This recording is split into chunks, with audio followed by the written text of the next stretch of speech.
This is Lee with 82 Game and 12, and we're back finally with another video concerning Prelude to Vicksburg. Battle of Chickasaw, Bayou, December the 26th through the 29th, 1862. The American Civil War, Volume 9 for Revolution Games. This came out in 2024. Designer is Stephen Oliver. Developer, Melvin Deal. Graphics, Stephen Oliver, Charlie Keebler, Mark Mahaffrey. And of course, Blind Source System was created by Herman Luttmann. And I greatly appreciate Mr. Luttmann's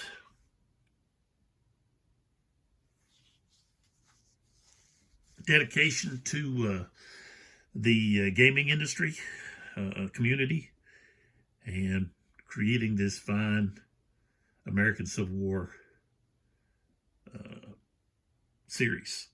So I'm enjoying this series very much. It's probably, I would say, probably my favorite Civil War because it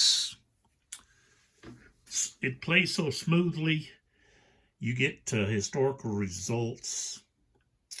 It's not overly difficult, but it does have a lot of chrome and unique ways. And it's detailed. And you can tell that the people at Revolution Games takes pride in creating historical games, and also that they create them at a very affordable rate. So I appreciate that also. Most of these games are less than $70, and they have sales where you can get them for $40, $35, so forth. So great company. They've hired some really talented gaming creators, and so there you go. All right, so we are at the 3:30 p.m. turn. I've been gone a while, and out of town, so forth. And so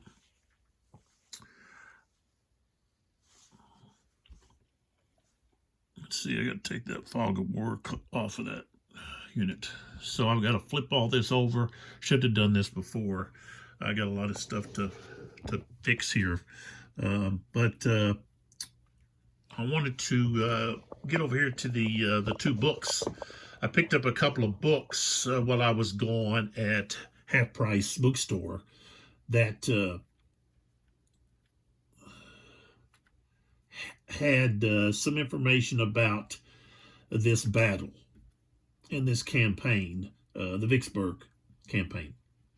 So I wanted to talk about that, show some of that concerning these books, maybe promote a little bit for the publishers and also for the authors and so forth concerning the books that I found.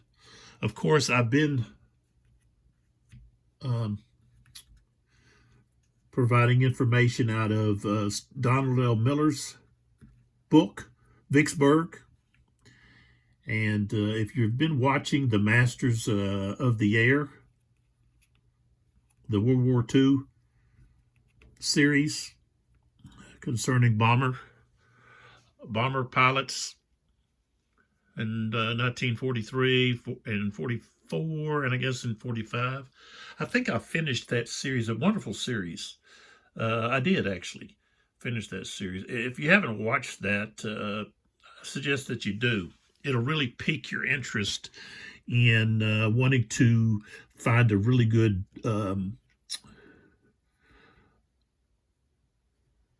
Allied bombing game, bombing the Third Reich. bombing Germany. And so I picked up actually a game as a result of that, which was Interceptor Ace 2, Last Days of the Luftwaffe, 1944-1945, which that's, you're playing as a German pilot.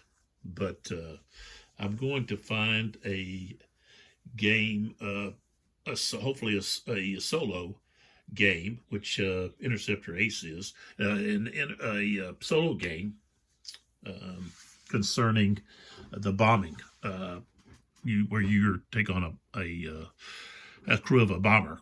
So, all right, so let's see what we got going on here. I want to talk about the Siege of Vicksburg before we get too far into this. That's the other book here, Richard Wheeler. Okay.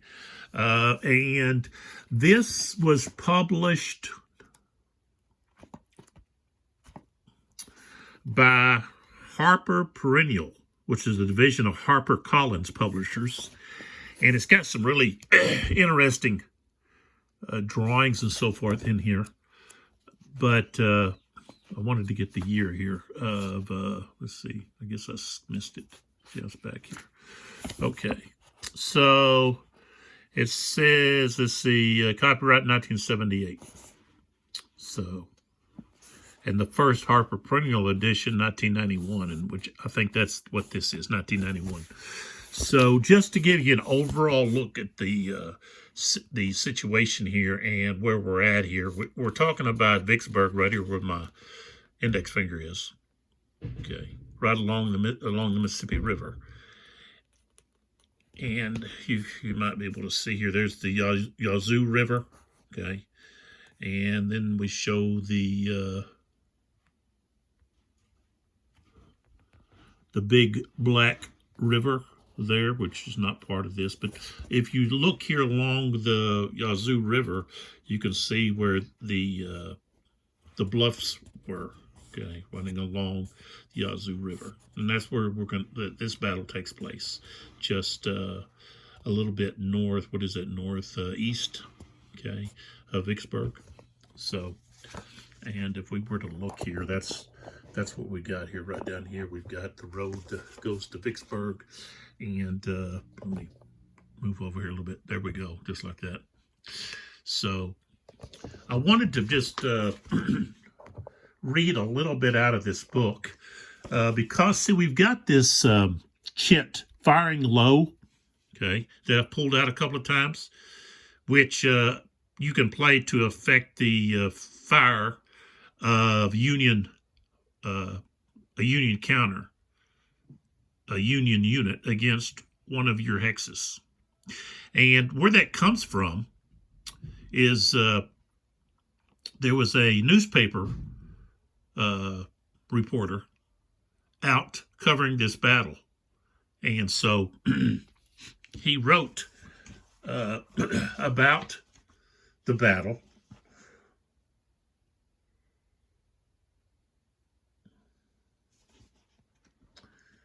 And so that's what I'm actually going to read about.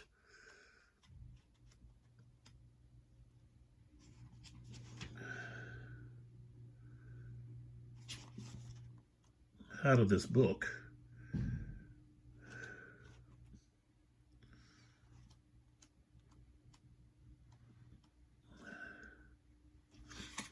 First, I'll show a few pictures. Okay, so this is a image of Vicksburg, seen from the hills to its north, which is where we're talking about. You can see here, this is the Mississippi River. Okay, so this is probably seen from the Walnut Hills or Chickasaw Bluffs. Okay, it had two different names. And so there's a picture of William T. Sherman, the commander of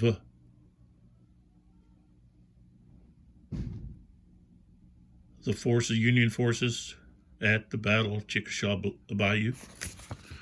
And I won't talk about that guy. So what we have here is we've got the battle plan, okay, of Grant. He sent Sherman down here to attack the Walnut Hills, while he was going to attack the flank and try to get in the rear here of Vicksburg. But what happened is his forces just left the Grand Junction. They had a lot of stores, supplies at Holly Springs. Well, Van Dorn and the Confederates moved quickly and attacked Holly Springs and captured all of their supplies. Okay, burned them and did, destroyed them and so forth. And so Grant turned around because he didn't have any supplies. Plus, his supply line was cut. So he wasn't going to be able to feed his army. He wasn't going to have his ammo replacements, so forth like that. So he had to turn back. But Sherman didn't know that. And so Sherman was thinking he was going to have Grant here attack and draw away any reinforcements that Pemberton might have, and that there wouldn't be much here confronting him. Well, what happened was Grant had to turn back, and reinforcements were sent by railway from Jackson over here to Vicksburg to help. So,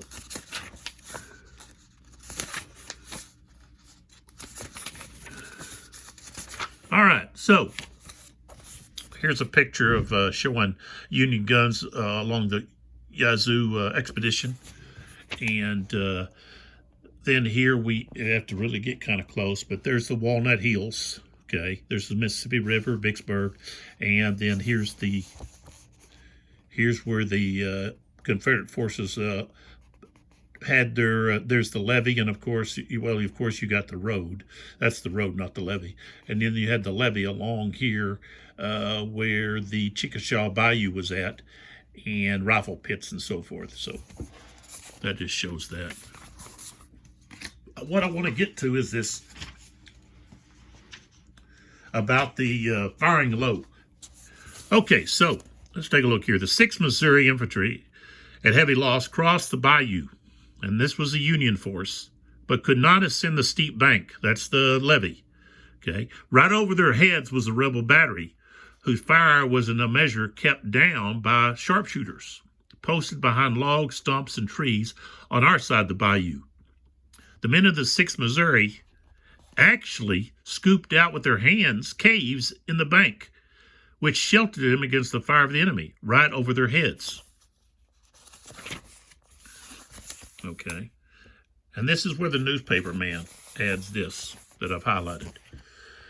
Our sharpshooters kept up a fire to prevent firing from the bank, and in some instances their aim was too low. And the consequence was that they shot dead 2 of our own men, which means the Union friendly fire is what that was. The men sent up a shout, "Fire higher!" And the rebels on the bank attempted to drown their voices by superior numbers, shouting, "Fire lower!" So that's where that comes from. I just thought that was interesting. And so I wanted to just share that I found in the Siege of Vicksburg. So, and again, that's Richard Wheeler, and this was Harper Perinial. Okay, so, all right, let's get started here. 13 minutes in, so if some of you don't like the history part and so forth, just, fast forward.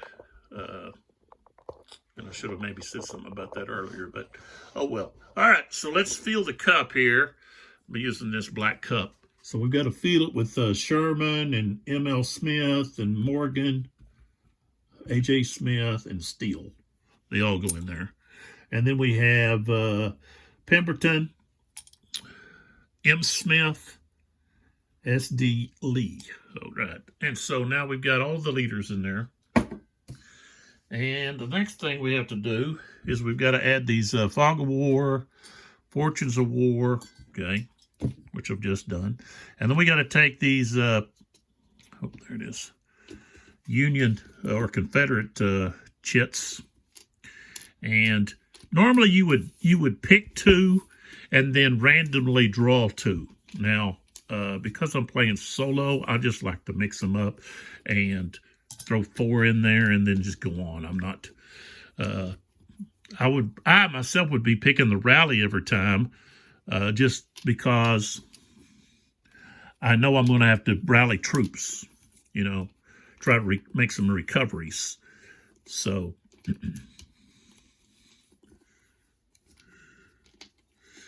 All right, so there we go. We don't get to look at that.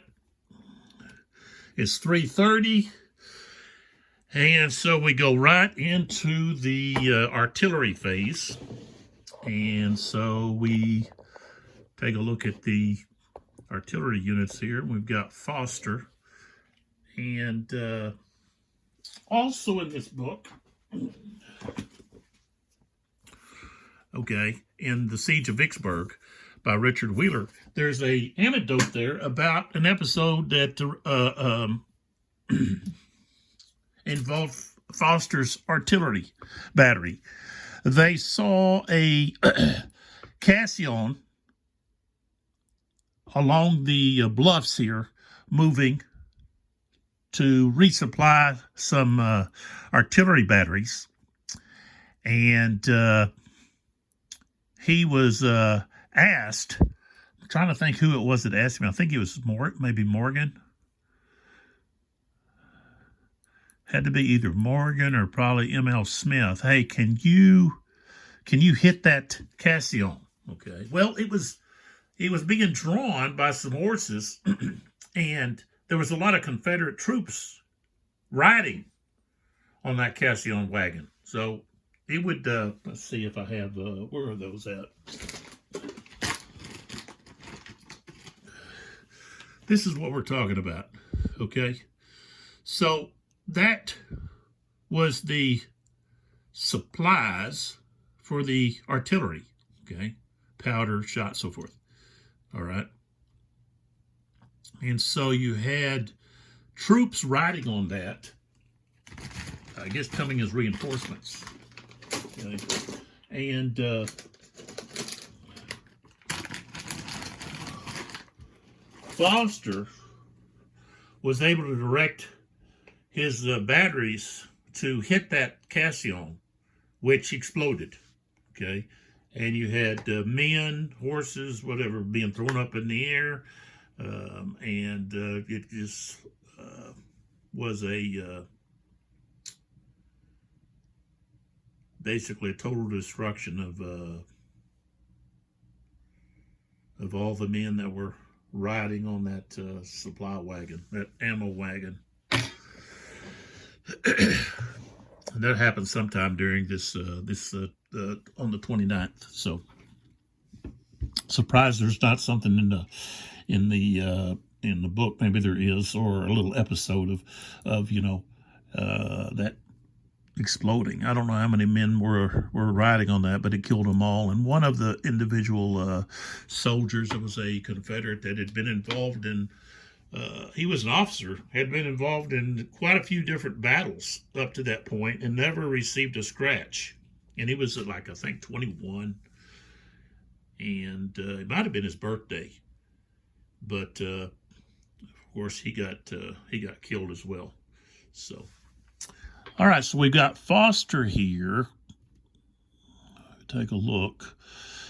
We got Lamphere and Hoffman. And we are going to fire right here with, I'm going to fire with these two guys first, right here at S.D. Lee.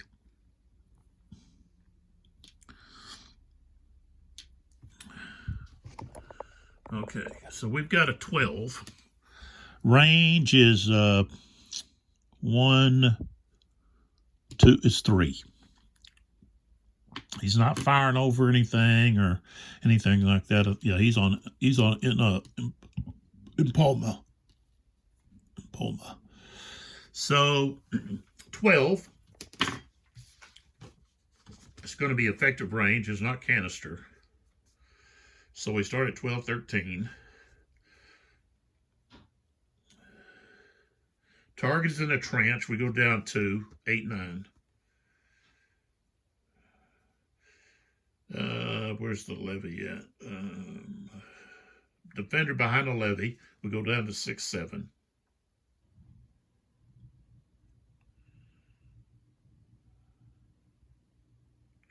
So we're at 6-7.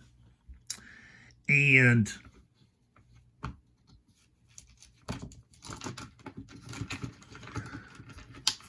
get these dice here out of the way.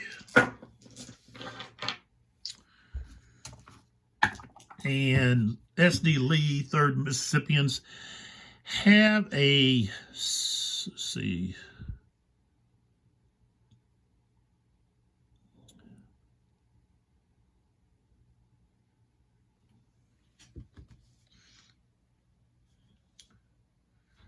CR of 3. They're not supported, so that drops to a 2, but they get 2 because they're in a rifle pit, so or trench. So they're back up to 4. I rolled a 45, it's 6-7. Okay, and a 4 is going to be a routine. 45, no depletion, but we get a skedaddle result, retreat 2. So this unit has to retreat 2.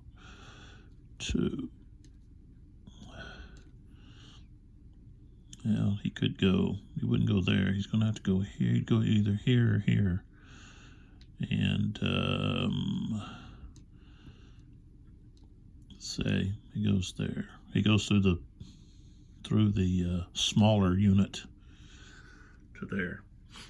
Okay, so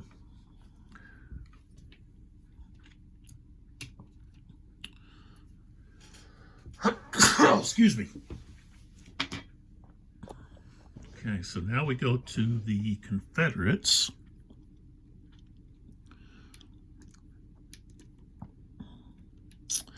And these two, they're smoothbore. That's 4. They're up there on level, what is that, level 3? And they're firing here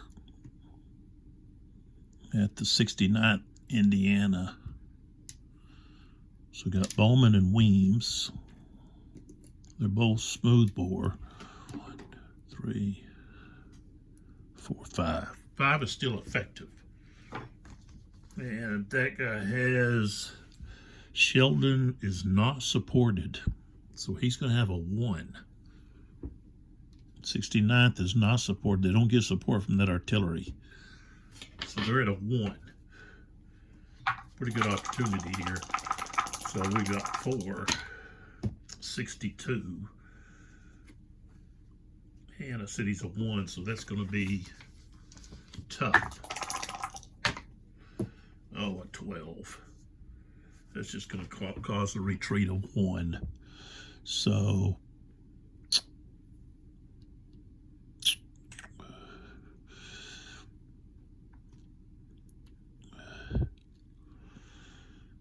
which is going to force him back to here into the Bayou, which means he's got to roll to see if he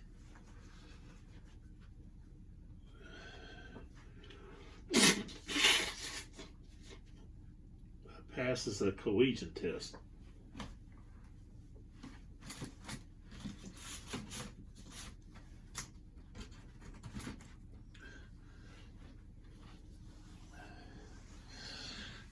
And he has a 1. So he didn't pass. So he becomes shaken where he's at. So now I like to put these underneath. So I know what's what, but I can see the yellow, and then I have to just check to see if it's shaken or disrupted. So, all right. So Bowman and Weems, they were successful in some kind of affection. They affected the Union troops there. Then we have Foster here. He's going to fire right here at Withers.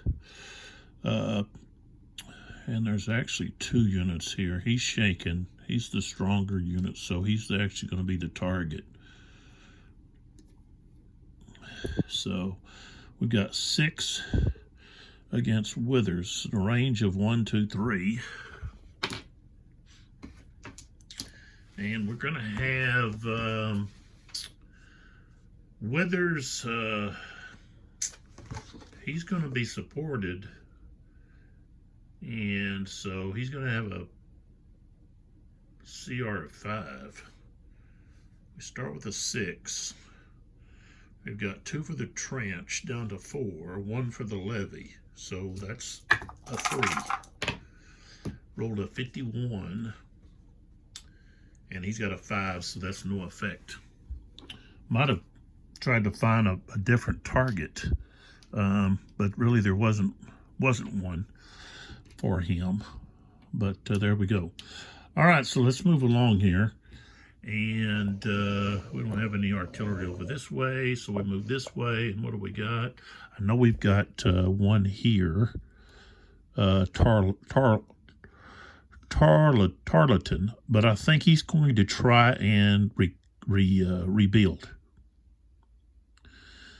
He's with these units here. That's what he's going to try to do. Ward,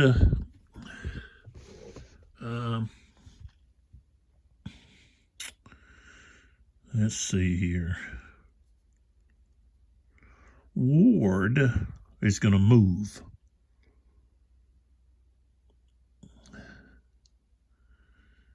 And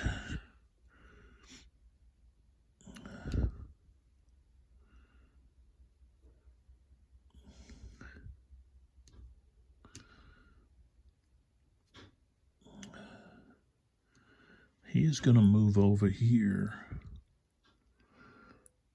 I think to join Duncan there. So well, I'll tell you what. First off, he's going to go to here. Let's see, 1, 2. Yeah, he'll go to right there so that he can try to rebuild next turn. Okay. See, I want to be sure and put him on the top. There we go. All right, so now we go back to the Union, and we've got Landgerber here and Griffiths. So they're 10.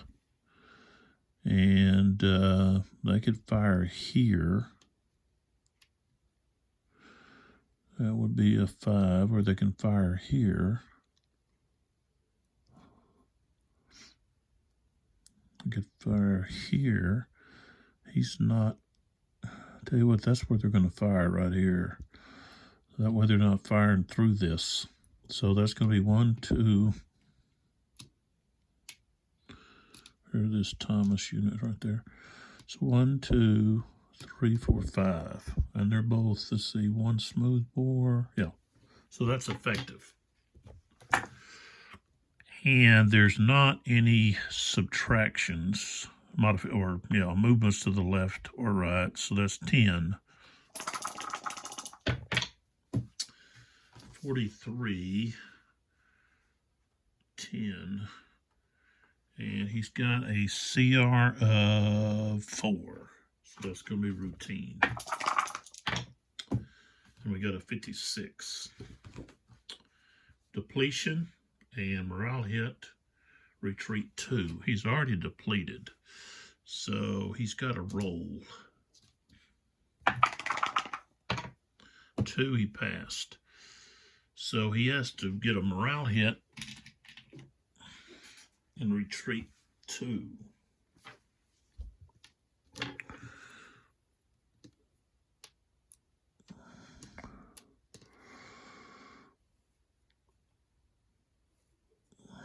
We go back to there.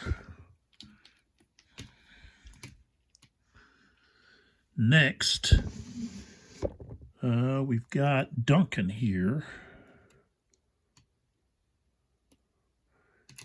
And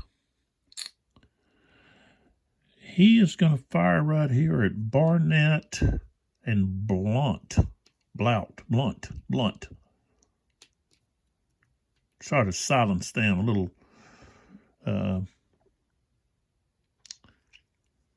artillery counter fire. So he's got 2, 1, 2, 3. So that's going to be 2. And we rolled a 53 and 2. And they have a CR of 3.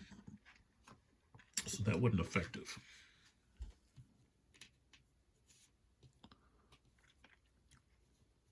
They are supported.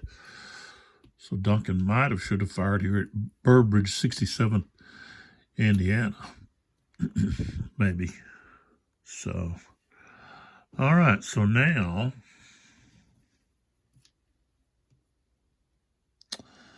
he'd have a 6.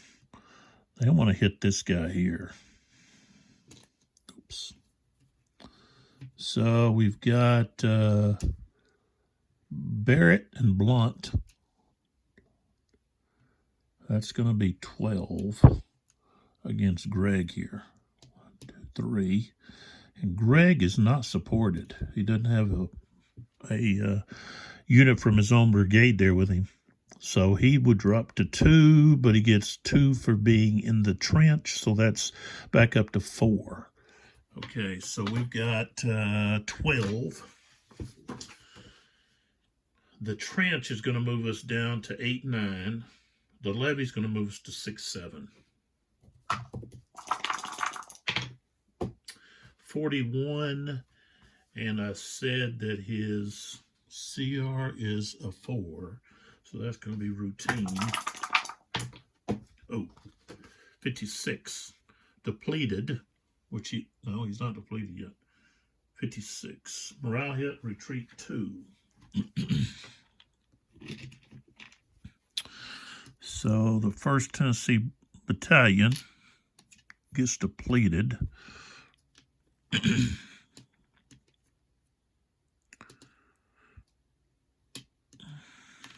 It's shaken and retreats 2 back to here. Could have moved it there, but we're going to move it right there. Well, actually, what it was hit here, so we could go here and then here, I guess. Here and then here. It's open. So, all right, so that was successful. And we have Hart and Ward. The Union, they're the only ones that have anything left besides, we have Carleton there. But he's trying to rebuild, so he has to wait till the end. So Hart and Ward,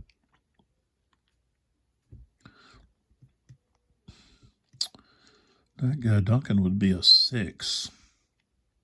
Can't hit him. We could fire at him. He's going to be a 5. We've got to fire, let's see. Where's my...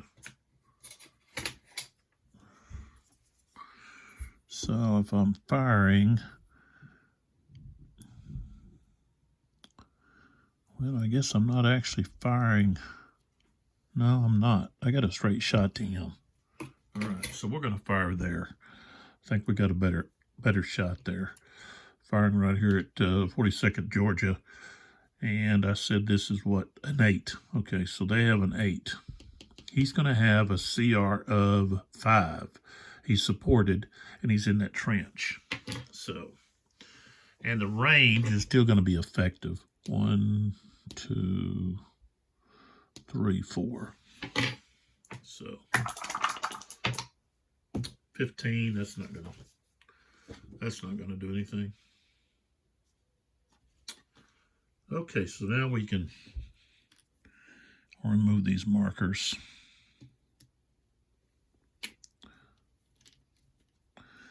And then we'll roll for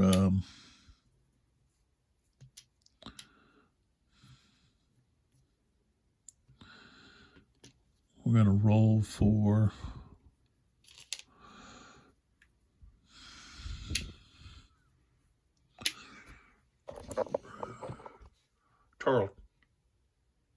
Carlton. Right here. Try to do a rebuild. He needs to get a 2 or less. I got a 4, so no. No dice. Now we're ready for our chit draw, and if we look over here, we've got a lot of units that need to be reorganized, need to be brought back into the battle, and most of them probably will not be able to do that.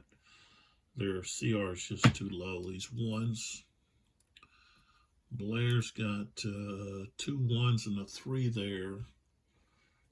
Burbridge has, both of his units are 1s.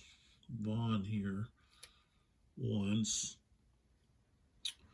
Thayer, a 3 and 2 1s. So let's see what happens. All right, so here we go. First chit drawn.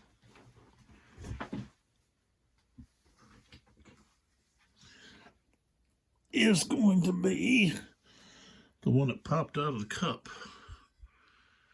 Command Momentum. I don't remember that much about that one. Let me look here.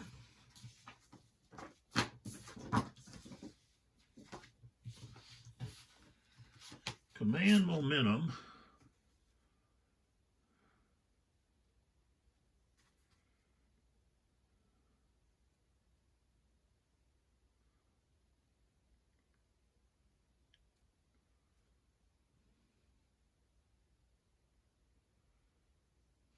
Okay, so this is where you can play that after you have used a brigade activation phase.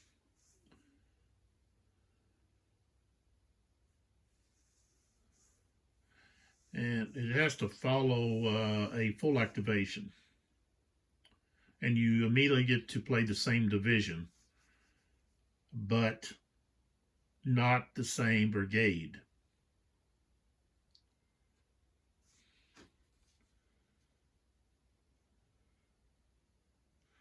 So you have to still roll, but you get a +1.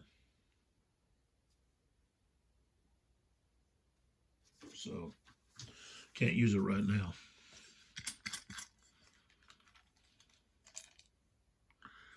All right, so we've got SD Lee. And he doesn't have any of those units over there. Let's see. Well, maybe he does. No. Withers. Yeah. No. He doesn't. Withers, SD Lee, and Thomas. All right. So we've got Withers over here. And we've got Thomas.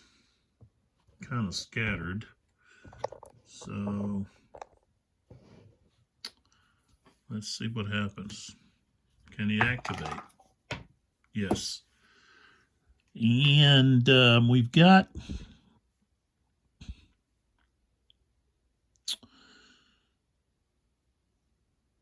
one thing we can do is we can do defense with Thomas.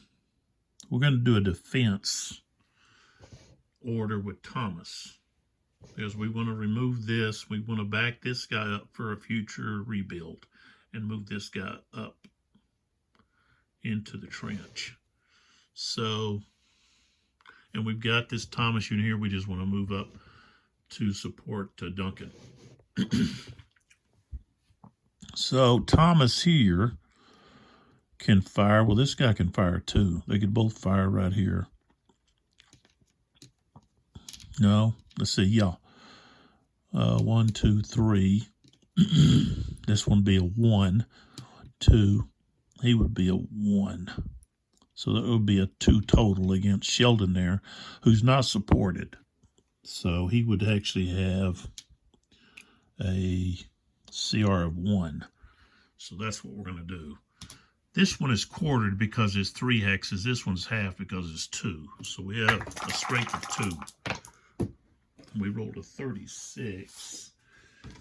Okay. And no, he did have to have a 0, which he doesn't have. All right, so now nobody else can fire. So now we do our movement. So over here, let's glide this way a little bit. Thomas is going to move here to support that artillery. This unit here is going to back off. 1, 2. This one's going to move up. This one here is going to remove his shaken marker.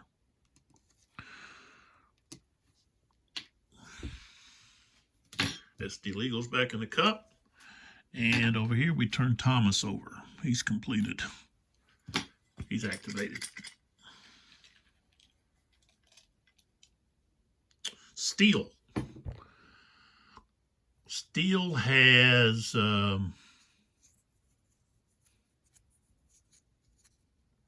doesn't have Blair, Hovey and Thayer. And he's been trying to get Hovey involved in this fight, but he hadn't been too successful. So we'll see if he can do something now. Steele does not have his command clarity. He already used it, so he's got to get a 3 or less. He got a 1. All right, so Thayer is pretty much out of the fight.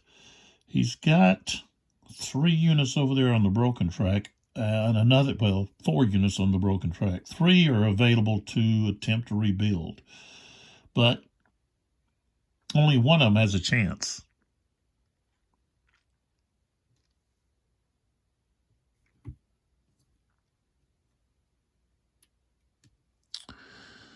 Okay.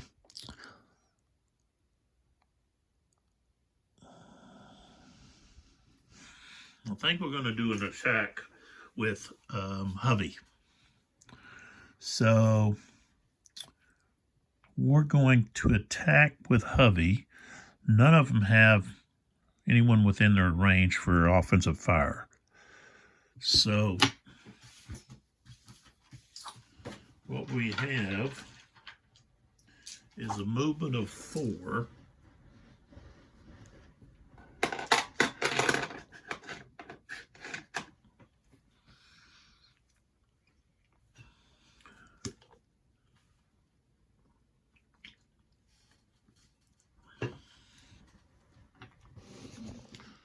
And we're going to push right through to the triangle and try to get into here.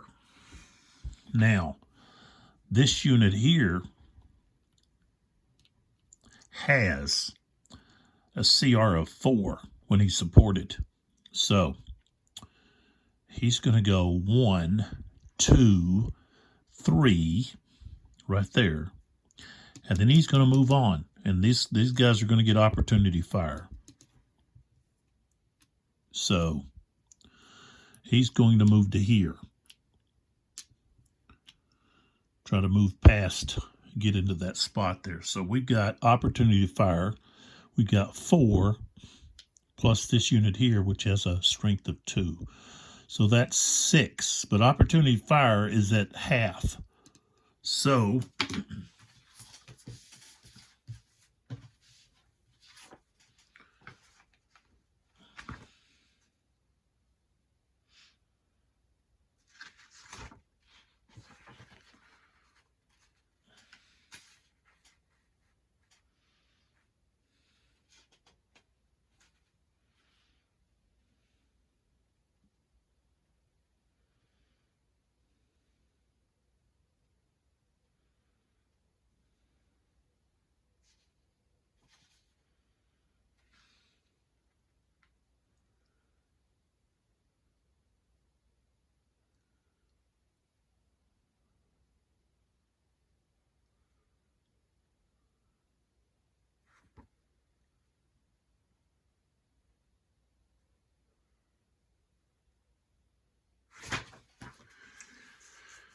it's halved.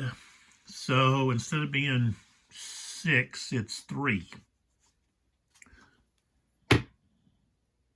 Yep. So it's, and he's going to have a CR of 3 because he's not supported. Hard to be supported when you're advancing. So what do we got? 6.5 just 3. And he's just out in the open there. Actually, considered in the Bayou, but he's not. He's on that bridge, corduroy bridge.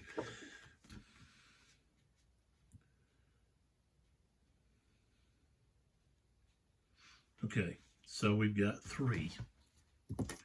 And he's got a CR of 3. Oh, 25 is not going to do it. All right, so we were not successful. And so then he moves right there. And 1, 2, 3, 4.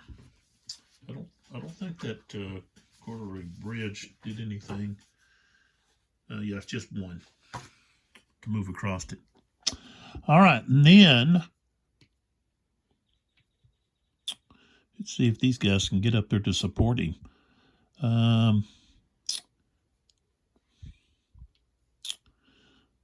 Because this guy is blocked, well, I guess he's not really. I've been saying they've been blocking the bridge, but 1, 2, 3, 4. So no, they can't. They're not going to be able to get up there to support him. 1, 2, 3.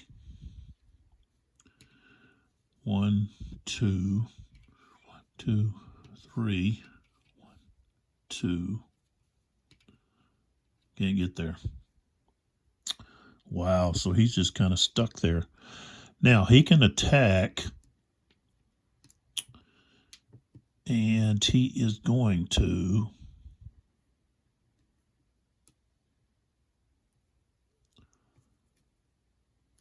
this guy's in a trench. He's better off attacking this guy. Okay, so the 17th Missouri is going to attack the 50th Tennessee. And then we've got defensive fire. So this unit here is going to provide supporting fire.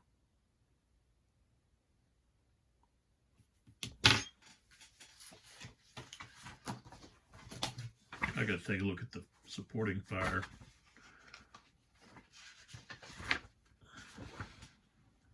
To see if it's rolled separate.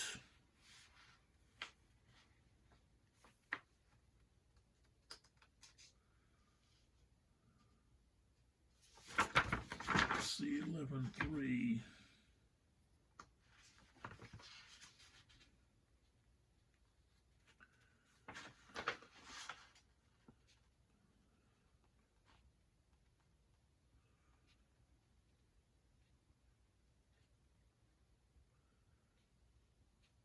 Okay, so the supporting fire can be combined with the defensive fire if the firing units are adjacent, but they're not, so they're going to be separate.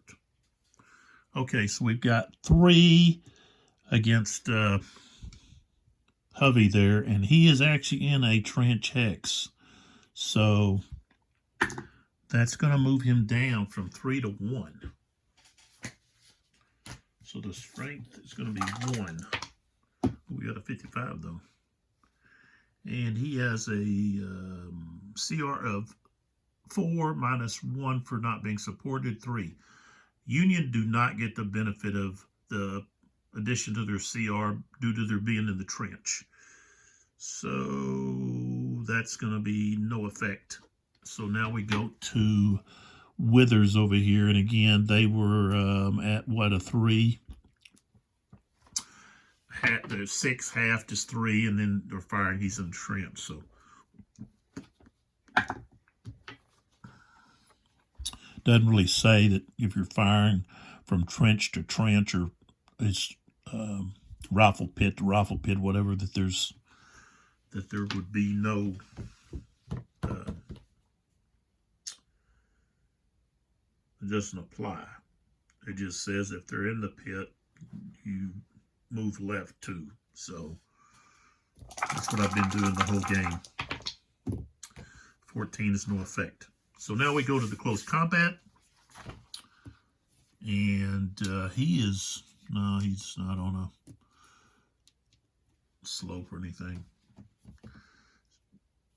So we've got 9. Start at 9. So that's going to be 3-1. So that moves us 3 to the right. 14-16. Higher CR, yes. 17-19. Smooth bore, no.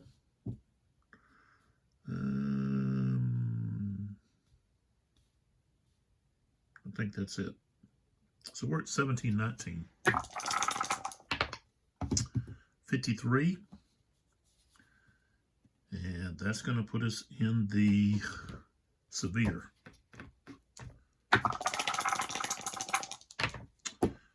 25, depletion, and break test, retreat 3. He is already depleted, so he's got a roll for depletion. So he is at a 1. He goes to the broken track. I rolled a 6, so he would actually go to broken track 3. Now, he can advance or he can stay, and I think he's going to stay because if he moves up, he could get surrounded by withers here. They can just move in behind him. So he doesn't want to move up. So Hovey is finished. Steel goes back into the ball, into the cup, and we now draw someone else. Alrighty. They might draw Steel again. I have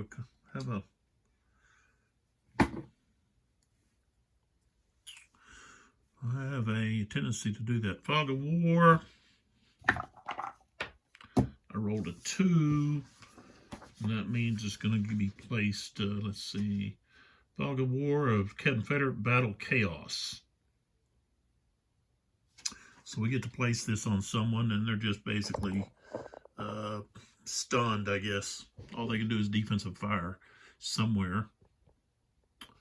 And I think we're going to put it right here on these guys. Going to try to push into there with somebody. So,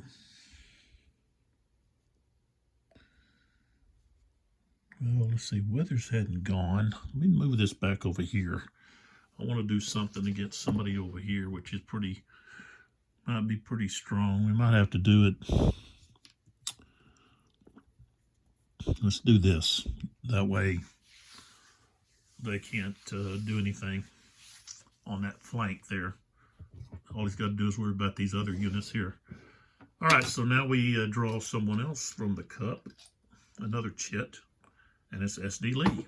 So pretty good timing there, and possibly saving Hovey 17th Missourians. And I rolled a 1. That's a full activation for either S.D. Lee or Withers.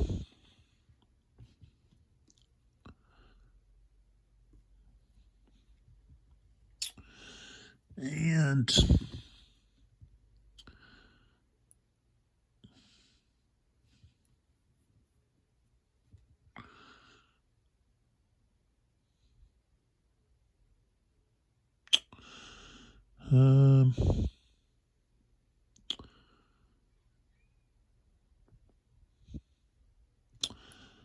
this guy's on that lower slope, so I wouldn't say he can see him. He can't see him either. So there's no offensive fire against him from either one of those guys. This guy has a better chance of displacing him. So we're going to go with S.D. Lee. So let's go ahead and turn his activation marker over. And we're going to do an attack. So movement-wise, we've got this unit here. So 1, 2, 3, 4. And then this unit just moves up to here. And we're going to have 3rd Mississippi against the 17th Missouri. Now we've got defensive fire first. So we've got 9. And S.D. Lee has a CR of only a 2. He's not supported. 26. 26 at 9. I said he's only got a 2. Yep, it's going to be routine. 34 is going to cause a retreat of 1, so he just goes back. And that is all of S.D. Lee's brigade. The general goes back in the cut.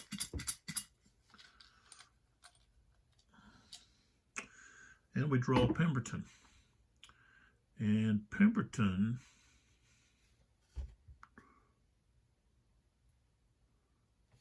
let's see what he's going to do. Now that's a picture of Pemberton right there. Now let me show you another picture of Pemberton. Let's see, I'm pretty sure he's in this book. Yeah, here's the picture I've got. John C. Pemberton. Now, is that the same Pemberton? I would expect it would be.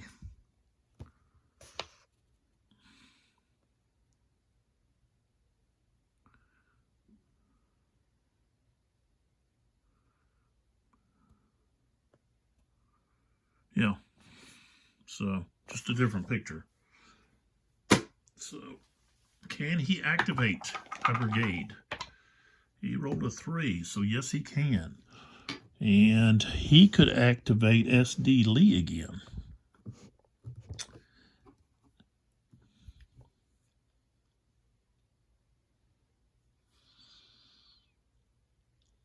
And that's what he's going to do. That, or he could try to rally Thomas down here. But I think it's important that they push this guy out. Let me see here about the...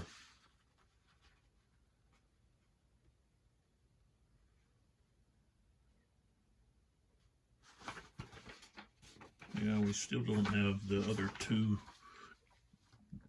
S.D. Lee reinforcements to arrive.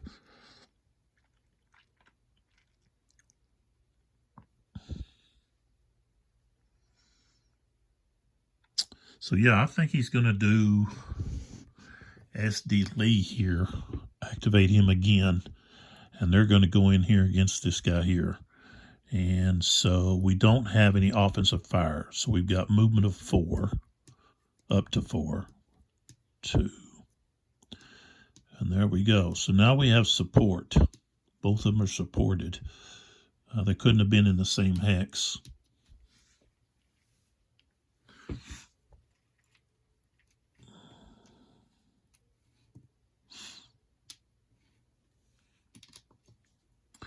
These are the 2 units. Defensive fire, he's going to choose this one. He's the larger unit. So again, that's 9, but now the 3rd Mississippians have a CR of 3. 16. I don't think that's going to do anything. Rolled a 16. Nope, not enough. All right, so now we have combat. The 3rd Mississippians are going to be the lead unit. The 4th Mississippi will be the supporting unit. So we're going to start on the 10 strength column. All right, so now we are at 15. So that is going to be 3 to 2. So we move up to 12 to 13. Higher CR. Well, they're going to be even. Let me check that. I think you used the CR of the lead unit. And let's see here what it says.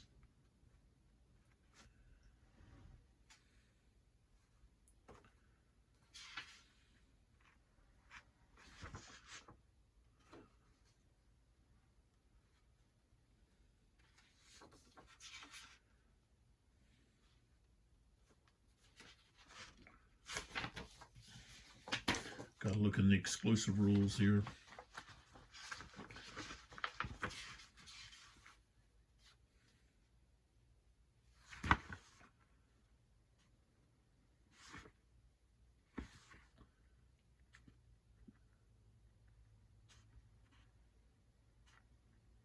Yeah, from the assaulting hex. So I don't get to use the CR from the 4th Mississippians. They're not the assaulting hex. This is. Now, if they'd been stacked together, which they can't because of the stacking limit of 10 strength points. So, all right, so we were at 12-13. So we're going to go down to 10-11. No, yeah, there's smoothbore on the attacker side, so they get that added shot column shift to the right, back to 12-13. Defenders in the trench, so we go back to 8-9, and that's where we're going to be. 8-9. Wow, 13.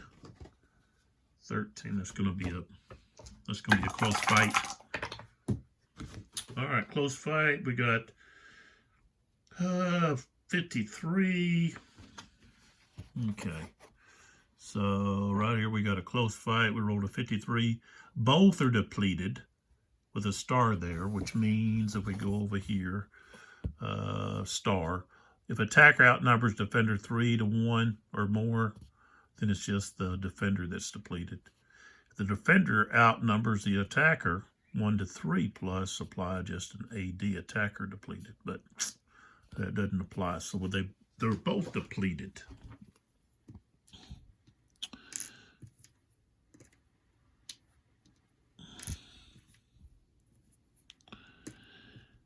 And then I rolled a, no, wait a minute here.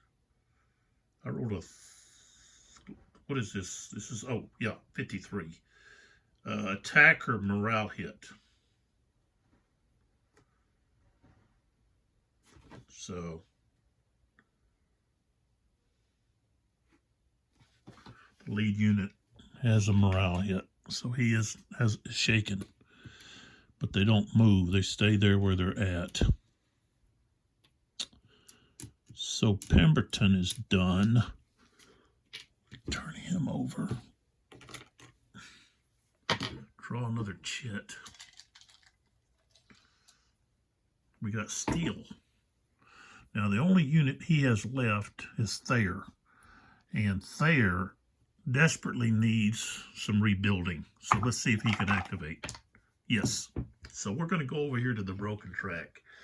And we're going to try to rebuild these 3 units there. So, okay.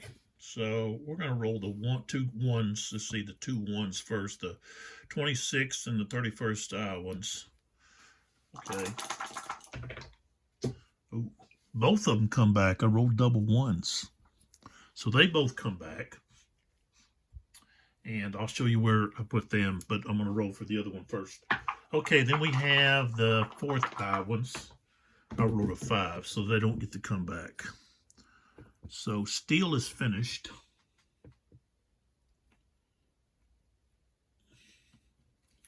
But let's put these 2 Thayer units, which are now unable to rebuild back to their full strength.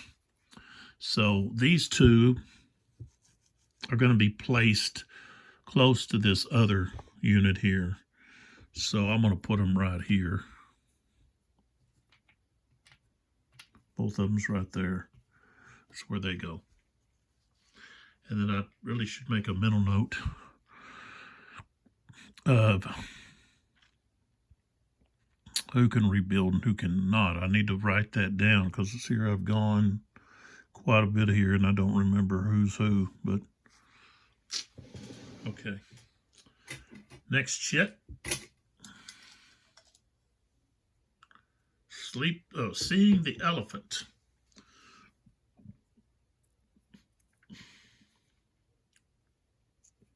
Let's see what that is. I do not recall exactly. Okay, so I can play now or at the start of any chit draw. Any one Union unit with a printed cohesion rating of 2 or less within 2 hexes of Confederate infantry unit in a trench hex must take an immediate cohesion check. The unit passes if the die roll is equal or less than the current cohesion rating, but fails if the die roll is greater and suffers a morale hit. A unit with a disrupted marker receiving a morale hit would immediately conduct a break test. So, who do we have here? Well, I don't think, let's see, well, these guys are there. I don't.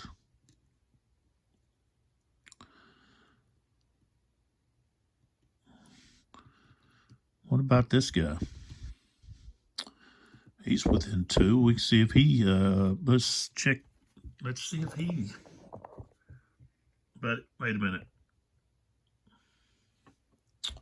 Well, these guys are in a trench.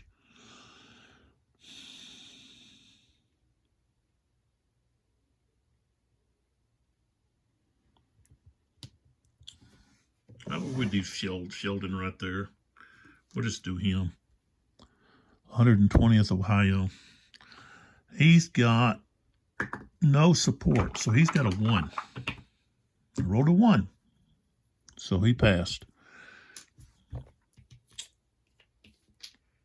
seeing the elephant did not work.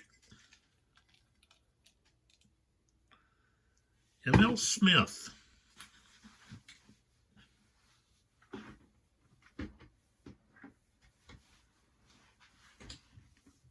I dropped him on the floor.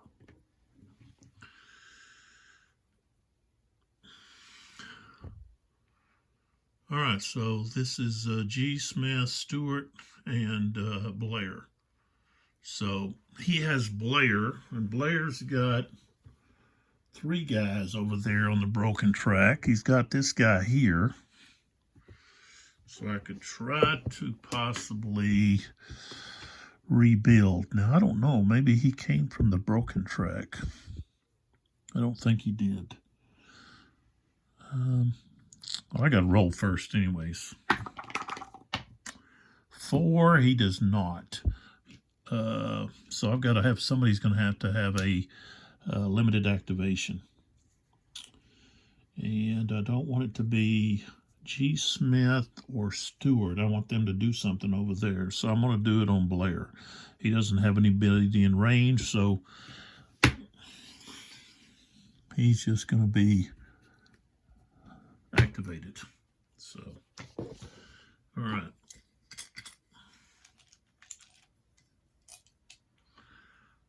Huzzah. Okay.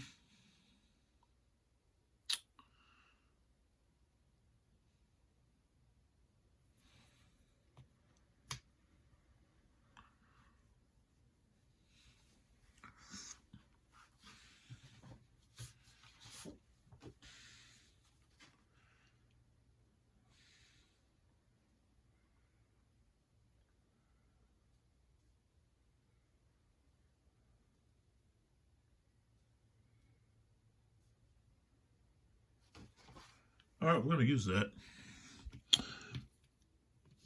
Don't forget we got this command momentum. I couldn't use it right now. All right, so we're going to use this Huzzah. It's going to increase our CR by +1, and we get a 2-column shift to the right on combat. So this unit here can move into here. Okay. And he's going to attack this unit right here, who's under the fog of war. So we've got these 2 units here that are being attacked. And with the fog of war,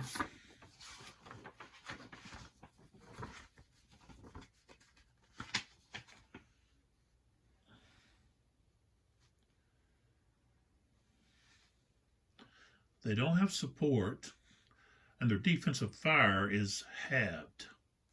So, all right, so defensive fire, they would normally be 4 plus 2 is 6. That's going to be halved to 3. And Hovey doesn't receive support. Ooh. Look at this, 66. 3, 66. Okay, and I said he doesn't have support, so he's a 2. So it's going to be tough. 35. Depleted, morale hit, retreat 2, and panic 1. That's not going to be, they're not going to be anybody. So he's depleted. Morale hit, retreat 2.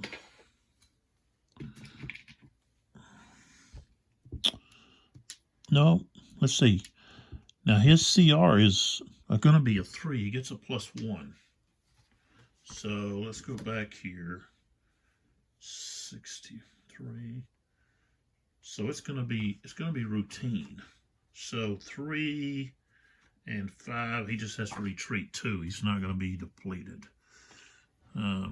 So he just has to retreat 2.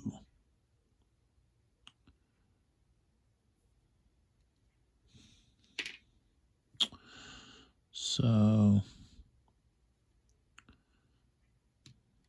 he really don't have anywhere to go. He'd be going way back. So I'm going to say this guy, he's going to have to retreat into the Bayou. And he did not pass that. So he goes to Shaken. And now he's got to retreat again. Let's see, this guy, he might be able to go there. Let me check that. Okay, so that's a 6. He's 4.5, so no, he couldn't. So he's gonna have to retreat again to there. And he becomes disrupted. Because he didn't pass his cohesion. Anytime you move into a Bayou hex, you have to check cohesion. So,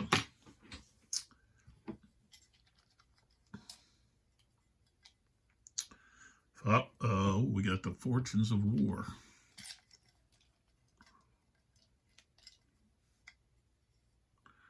And it's SD Lee.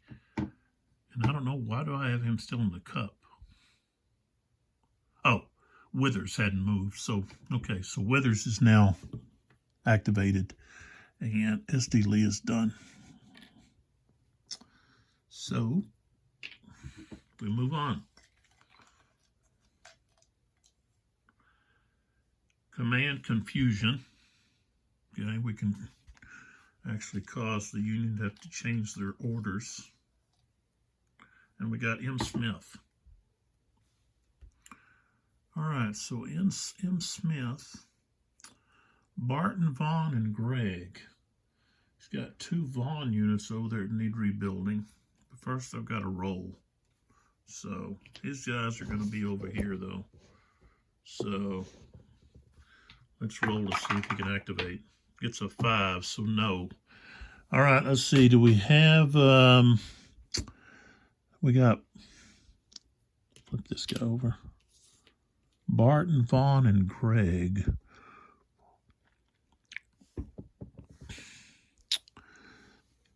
I think we'll just do Vaughn. He's over on the broken track. I get there was only 2 units. So yeah, Vaughn is activated, and M. Smith goes back into the cup.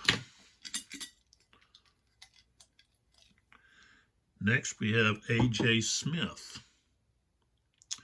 which is Burbridge over here. Let's see if he can activate.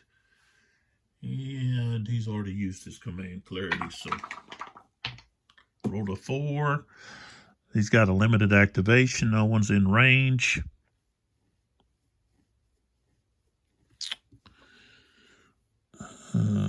Yeah, this guy wouldn't be. He's disrupted. Wouldn't be able to do anything. So, Burbridge is done. So is A.J. Smith. Next. Good ground. So I could put good ground on someone here that can't be in a trench. So pretty much all of them are in a trench.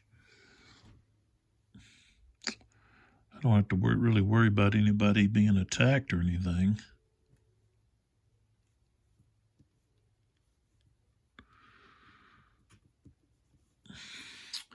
Guess I'll put the good ground over here on S.D. Lee unit there.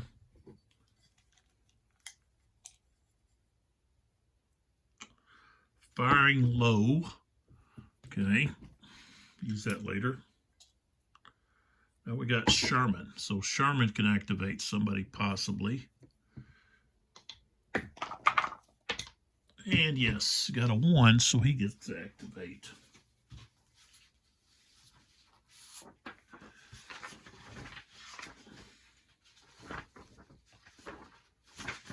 Let's see here.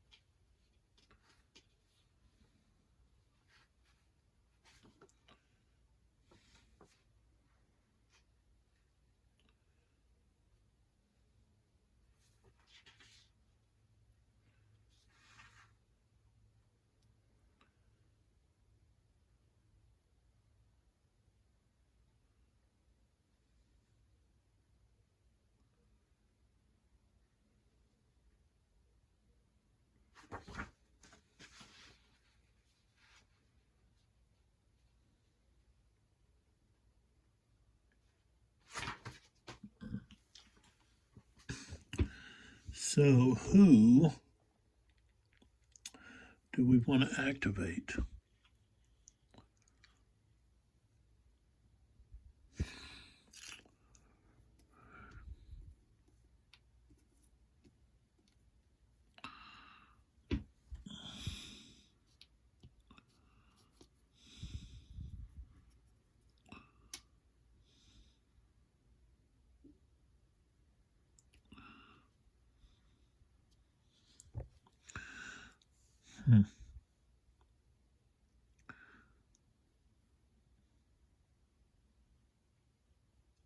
I think we want to do Burbridge over here.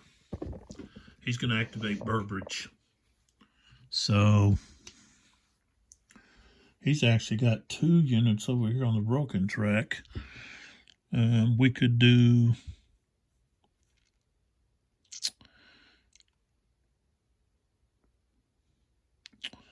I think we need to do some kind of maneuver.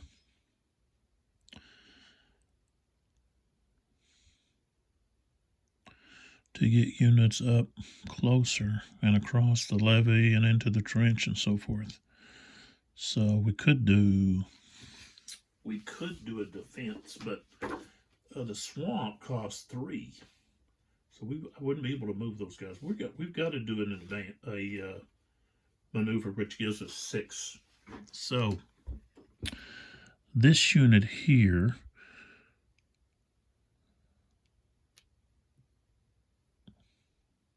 They can't engage. So this unit, I need to move him back so that he can gain.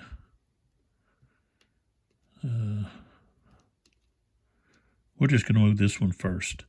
Okay, so we've got 6 maneuvers. So 3 and then 6. So he goes to there. This dismounted cavalry. Oh, excuse me. Goes 1, 2, 3, 4, 5, 6. So yeah, he could go to there. This guy is going to go 1, 2, 3, 4, back to there. This guy here is going to cross over the levee. And let's see, the levee cost, that's Blake's levee, +1. So he can go 1, 2, 3, 4. And then this guy can move up here to try to provide each other support in the future. Right there. All right, so they're done.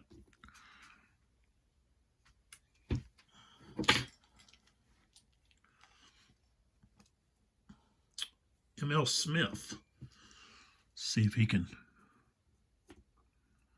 Now he has his command clarity. Now does he want to use it to get G. Smith or Stewart into the game?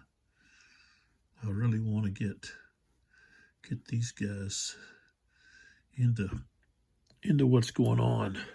Let's see, Lightwoods 2. So yeah, we're going to activate. We're going to use the command clarity. Oh, no. M.L. Smith doesn't have command clarity. He's got a roll for his activation. So I got a 6. So, oh, let's see. G. Smith or Stewart? Who do we? I think it's going to be Stewart because he's got all of his units are still waiting. So I'm going to activate Stewart with a limited activation. So Stewart is done. He's not close enough to attack anyone. So M.L. Smith goes back in the cup.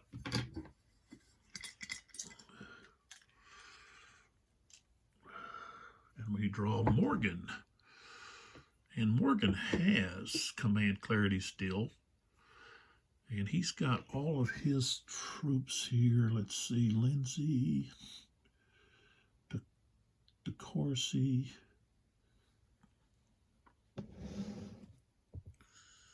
We got Sheldon, Lindsay, and DeCourcy.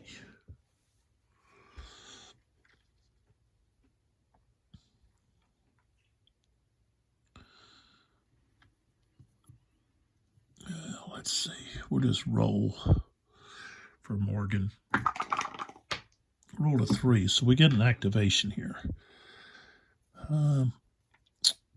Let's see, this Sheldon unit.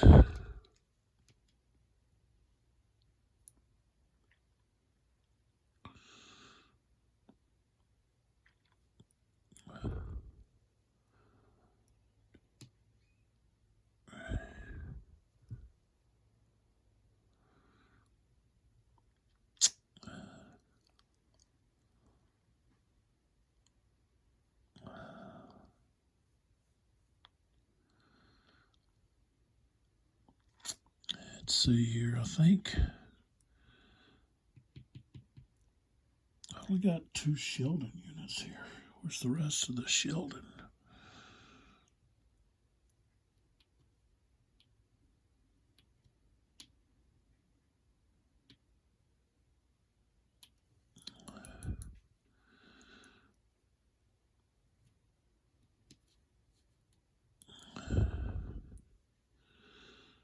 Well, I'm going to activate Lindsay. And Lindsay's going to go on the attack. So we want to get here. So we don't have any offensive fire to do.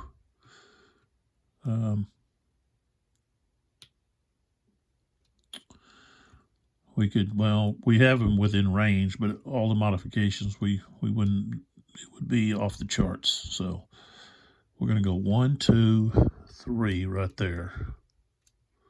So that stack, which has, so we got a total of 10. And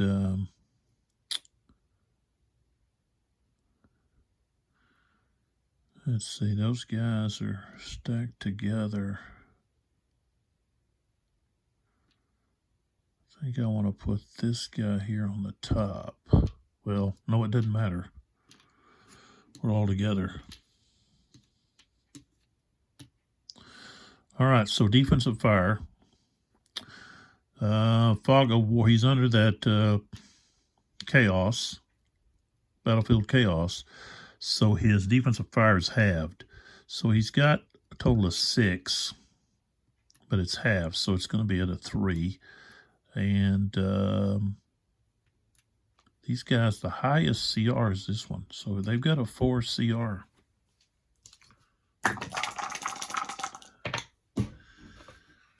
$15 is not going to do anything. Okay. So we go to the combat, close combat. So we've got the fog of war here.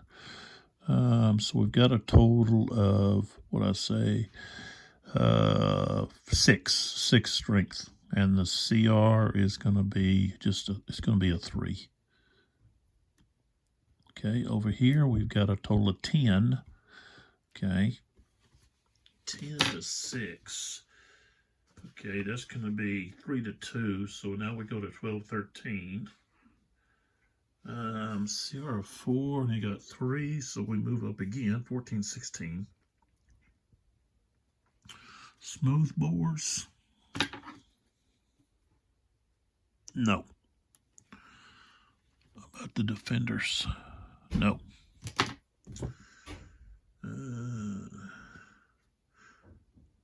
Defenders in a trance, and we go back down to 10 to 11.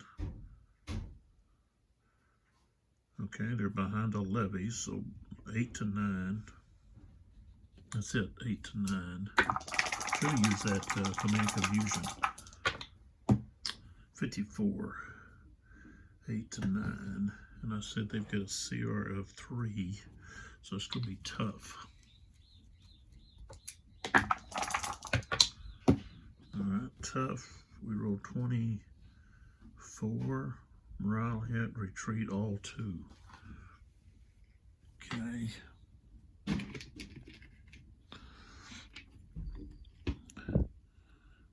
All right, so this one takes the morale hit. And then they've all got to retreat 2. So 1, 2, they'd end up back there.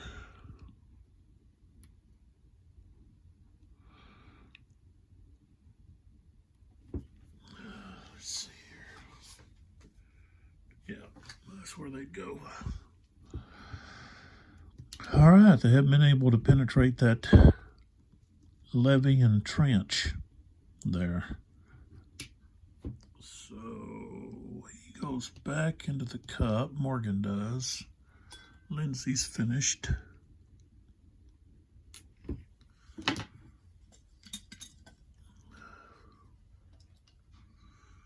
M.L. Smith.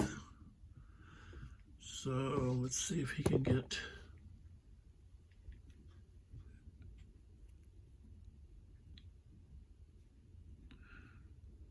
Well, I guess he does still have his command clarity. M.L. Smith does. So let's use it. We're going to use the command clarity. I didn't know. I thought he'd already used it. I guess not. Okay, so he does now. Might have flipped that over earlier. I don't remember if that was already flipped. Okay, we're going to go ahead anyways. All right, so we've got G. Smith, who we're going to activate. So we're flipping him over. All right, G. Smith. Let's see if we have anybody within range here. This guy here could fire here. That's a range of 1, 2, 3. Starts out as a 10. He's going to be quartered, so that'd be only 2. And he's got to go over the levee in the trench. So I don't think he would be able to. Would I say he's at 2? No, he'd go off the chart. So can't do that. So now we just have to look at whether we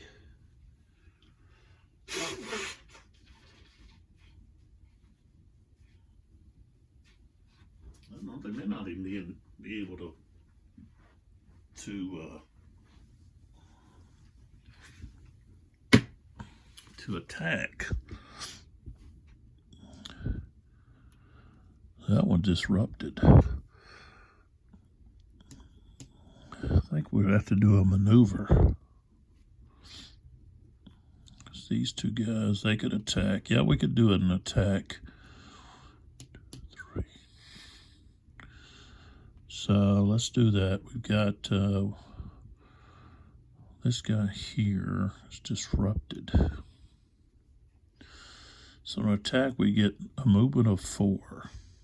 So he's going to move there. I think that one's going to stay there. These guys, 1, 2, with that forward. No effect. So 1, 2, they get to their 3. And let's see what else. Okay, we've got this cavalry unit.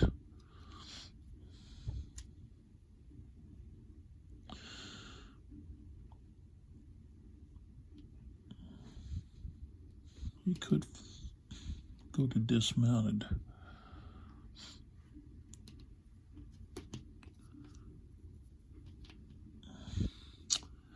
Now, before I do this, let me back this guy up to there. Let's flip this guy back over. Move this guy to here. They're going to do this. The Confederates are going to use their command confusion, which means I want to attack, but now I roll a 3.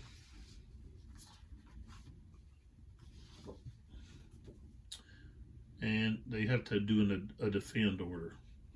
So that only gives them movement of 2. So this guy's going to move to there. This guy could move to there.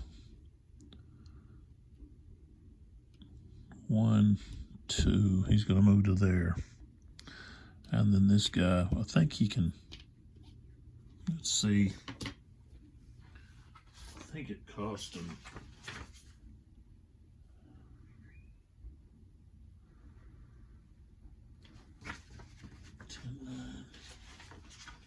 Let's see, 10. I'm just looking up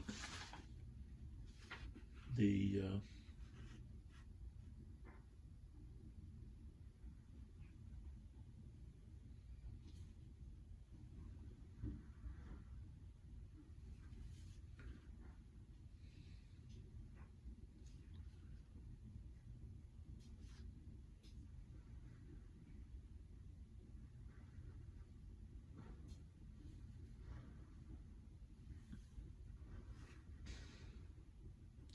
now it costs 3 movement points. But let's see, cavalry in the defend get 3, so he can turn over. All right. So that's all they can do.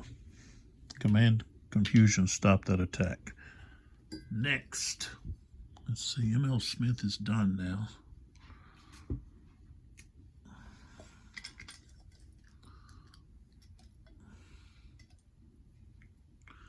Okay, we got a rally. So with the rally, let's see, we might be able to rally some people over there.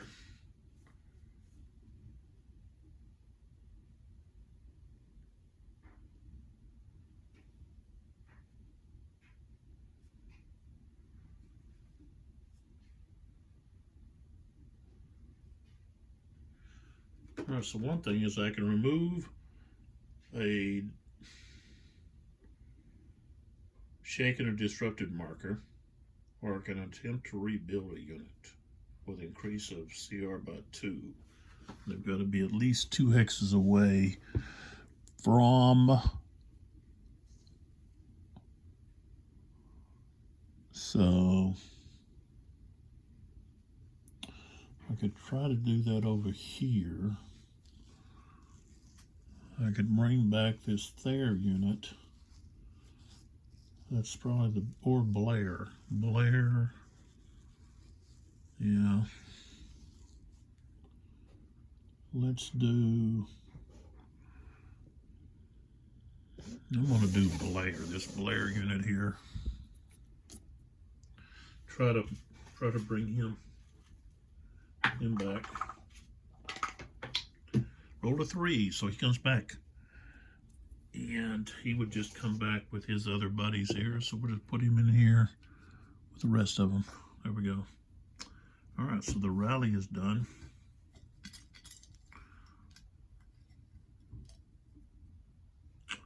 All right, we got Morgan. Okay. So Morgan has clarity, command clarity.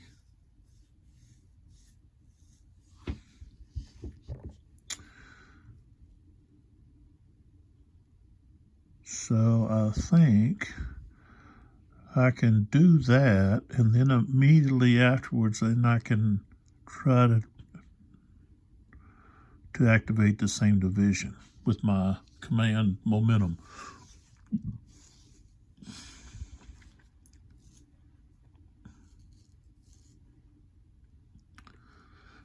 So let's go ahead and use that. And we're going to activate Sheldon, I believe. Yeah, Sheldon. Okay. So here we're gonna try to fire from here to here. We're gonna do let's see, I think we're gonna do a defensive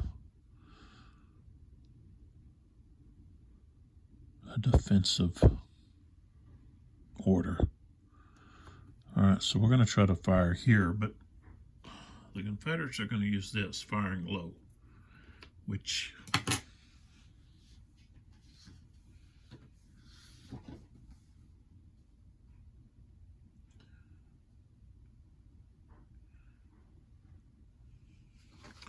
and so this nullifies the offensive fire against, but it has to be used with a unit in a trench hex. So no offensive fire takes place. This unit, let's see, I want to use this unit first.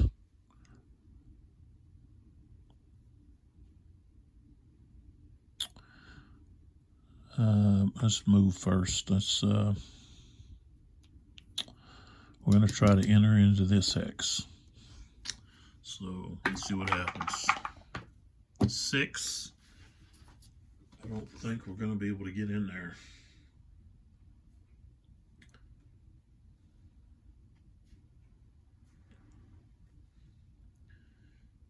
No.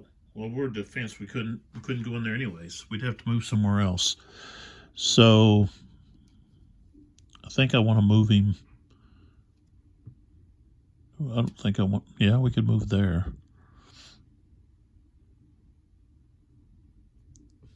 And then this guy here can just remove his shaken marker.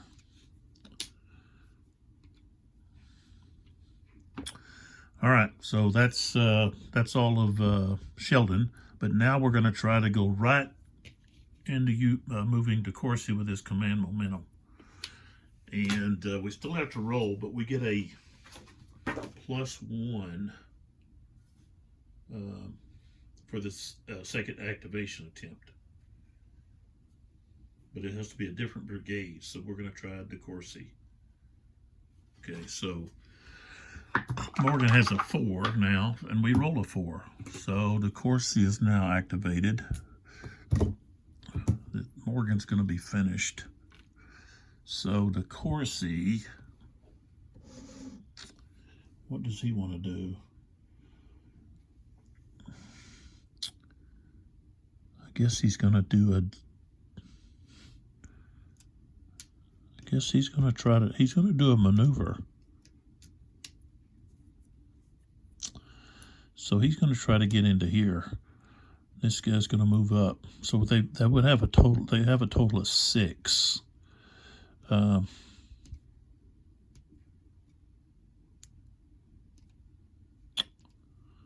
So he's going to try to move into here. A 4. Spin the 4, don't enter, or spin the 4, enter and take a cohesion test. So that's what he's going to do. So he spins the 4. His cohesion is a 2 because he's not supported.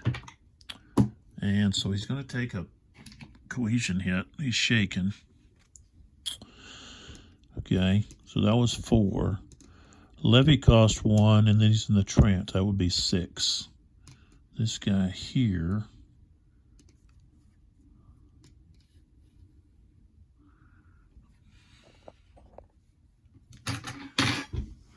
Let's see here, I need to plug up my phone.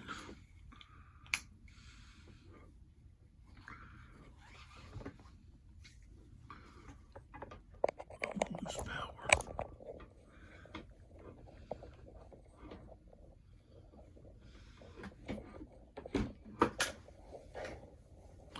All right, so this DeCourcy unit, that creek is +1. And then the swamp is 3, so that would be 4. So that's 4. You can't go in here because that's another creek there. That would be a total of 3. He don't have that. He spent 4 to get to here, so he's got to stop. And that's it. I don't think we got much left. Oh, we've got M. Smith. Okay, we've got stand to it for the Union. Okay. And stand to it. Let's go over this. You hold this chit and play it as needed for any USA infantry unit only, as affected by any cohesion test die roll caused by combat or cohesion check due to the Bayou, Cypress, or seeing the elephant. So you get to re-roll. And if it's dealing with a cohesion, you get a +2. And a re-roll. Okay. So, next, I think we only got one chit left. That's M. Smith. So he's got Greg and Barton left. And he's still got his command clarity, but he didn't want to use that. Put him over here because that's where they're all at. Okay, so let's see if Smith can activate. Rolled a 4, so yes, he can. So we've got, let's see, flip him over. Greg, okay, and Barton. And so here we could try to, yeah, I think we're going to do this here. We're going to do a regroup with Greg.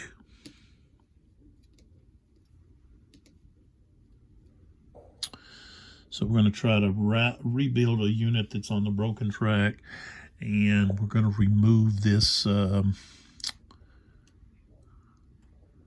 this shaken marker on this unit. So we'll do that first, and then we're going to try to rebuild the Greg unit over here, the 10th, where that green block is. He's got a 2. I rolled a 4, so he doesn't come back. All right, so now we're back over here. Greg is finished. Now we roll to see if he can activate Barton.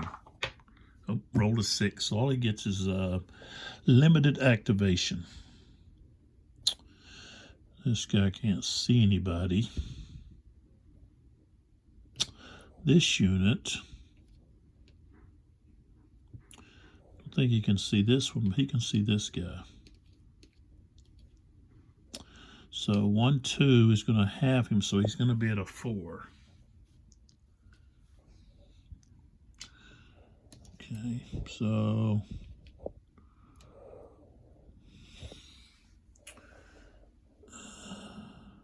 he does get support. He's in the swamp. He still gets support there. All right, so we've got 4. Let's see, Target. I don't think Target in the swamp has any effect. No, it doesn't. Okay.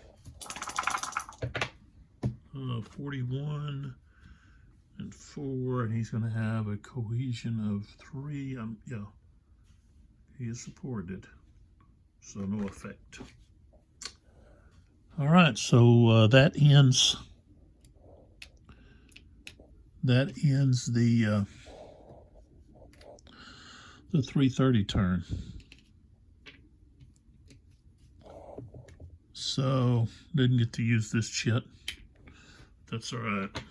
Let's take a look and see what we got. So first, over here on the broken track, move this cup. If we look here, we're going to move this, okay, which then we're going to move these guys. So now you got that guy there, we've got the Corsi guy here, those two guys, all three of these Stewart units are now on the broken track. This Craig unit gets to move one. So we've got quite a few Union units on the broken track, and there's so many of them that have ones and some twos. Those are going to be hard to bring back. Now if we look on the battlefield here, we got Burbridge here that's getting a toehold into the Union lines here, and this can give them a victory if these guys can hold these trenches. Even better if they can move up here and hold some of these other trenches. So this unit needs to come across, this unit, and then this unit needs to rally and come back across. Right now he's in the negative on his cohesion.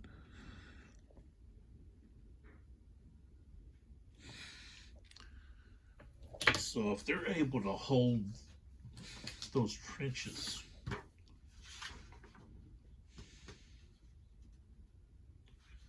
control of 1 or 2 trench hexes in the second row is decisive. Control of 2 hexes in the first row is marginal. So anything else is a Confederate victory, which is historic. So the Confederates, they're going to be hard pressed because some gaps have opened up. But this flank over here was what was pretty difficult. Putting this pontoon bridge over here allowed, maybe I should have put it right there. That would have been a better spot right here. But I didn't do that. That's where it should have been. Should have been right there by this ford. So I would have had two places to advance. So I would have 2 units together, possibly. But I didn't. I put it there, which, kind of, either here or here. But, once they get to here, that's okay. They cost, say they're here 1 and then 3 right here. So that's 4. Okay, you couldn't win into here until the next turn. So then it would be, say an attack is going to cost you 4 to get into here. Either here or here because you're crossing this creek.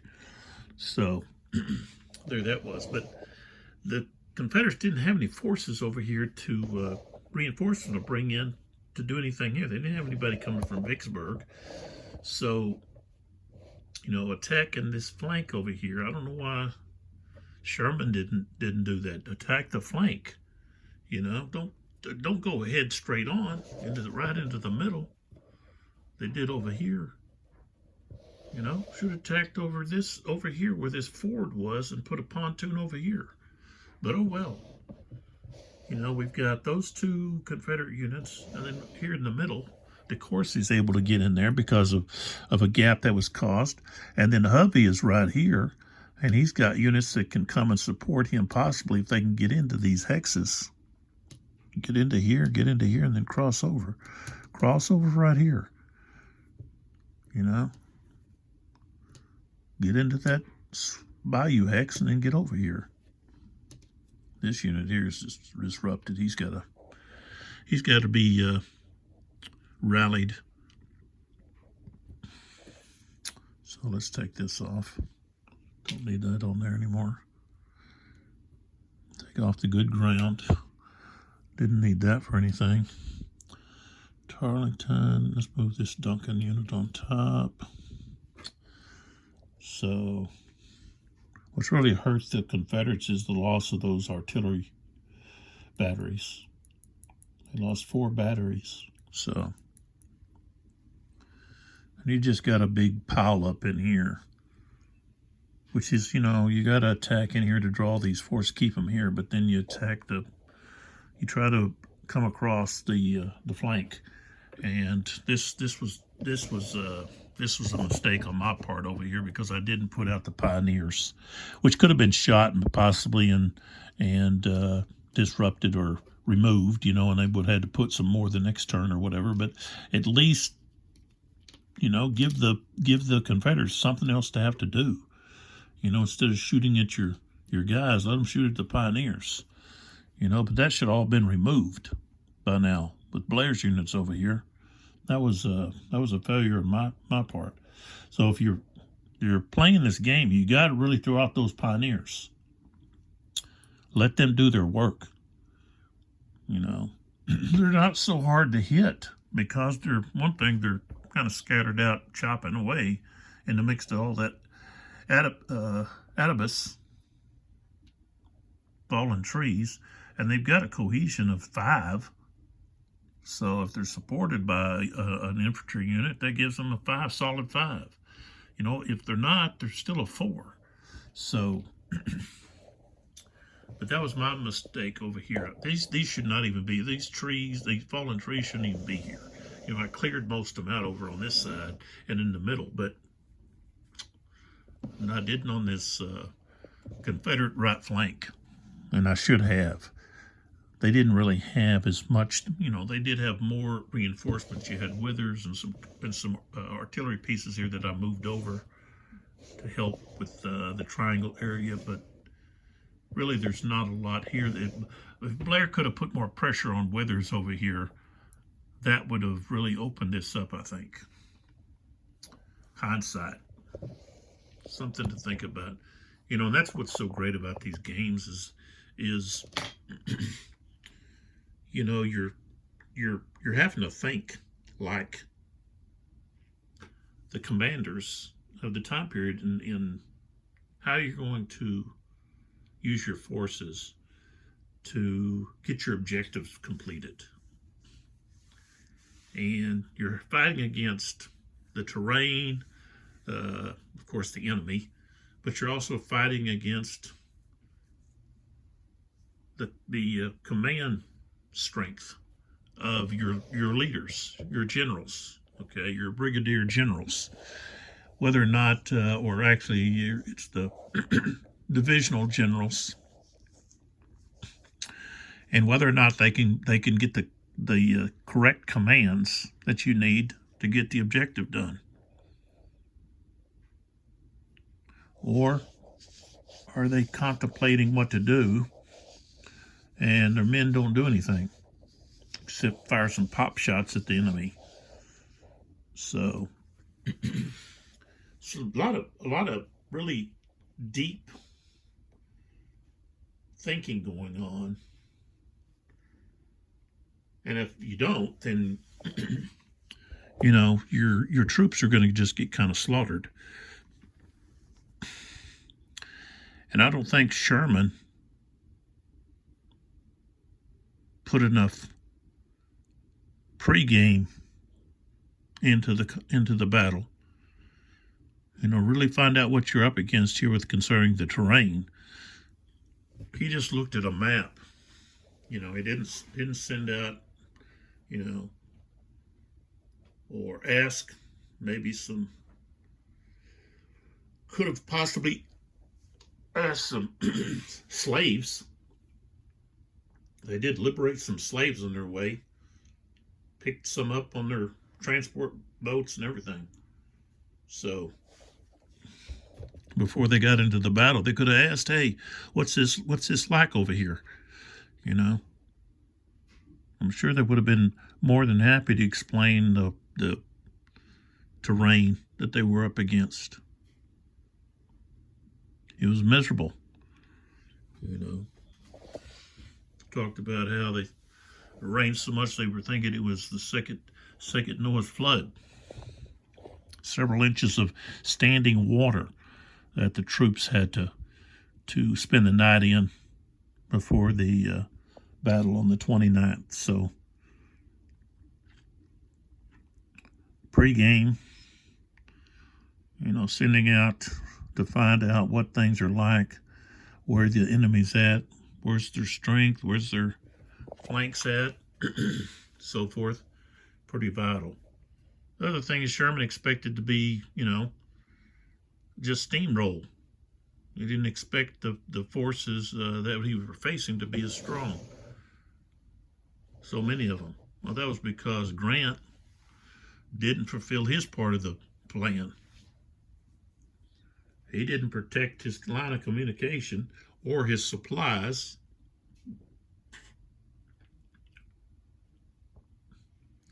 And that caused him to have to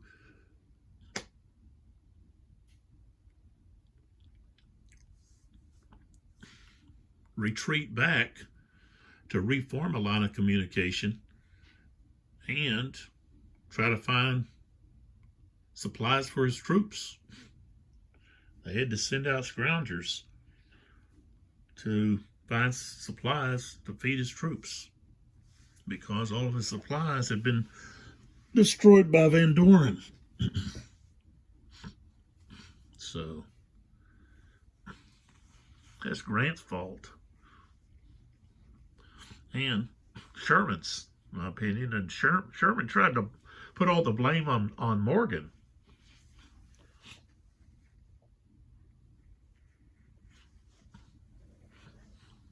He expected Morgan to be leading his troops from the front. Morgan didn't want to send his troops in. He knew they were going to get slaughtered. That's what happened. Lost like 1,700 troops. Confederates lost like, what was it, like 100 or something? Let me look here. Let's see here if I can find it.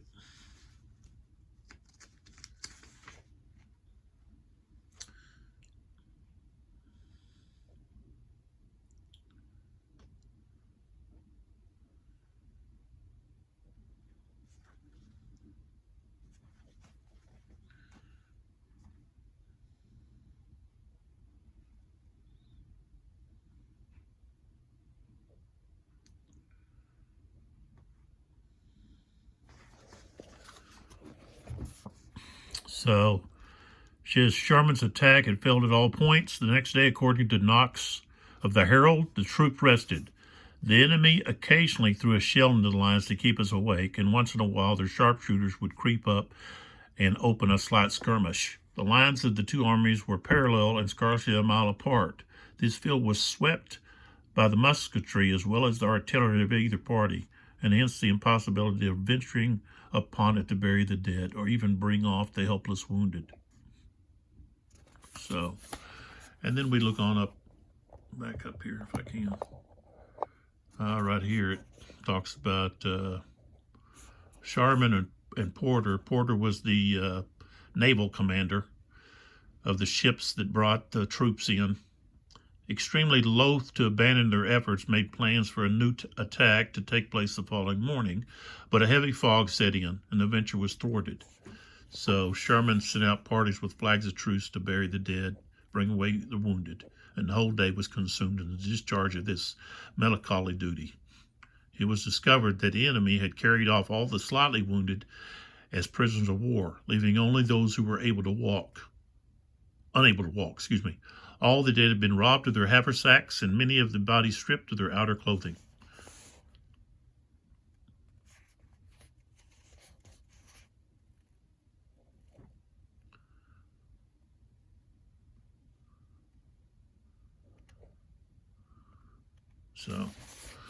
There we go. I think, let's see if it gives us like the total.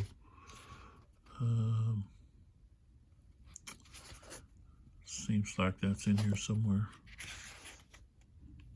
I think that's in another book. But anyway, it might be in our Prelude to Victory here about the conditions or so forth.